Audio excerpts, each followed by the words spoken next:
this video, we will cover the basics of how to use your remote.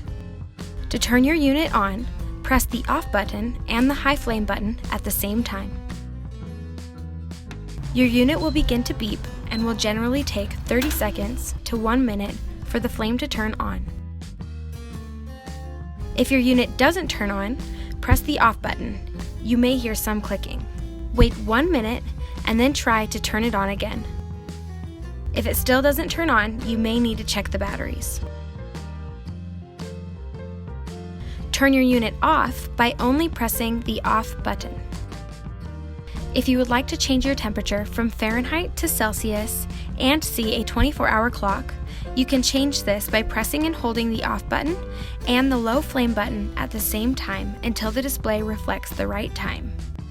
Finally, to change the time, hold the high and low flame buttons until the time begins to blink.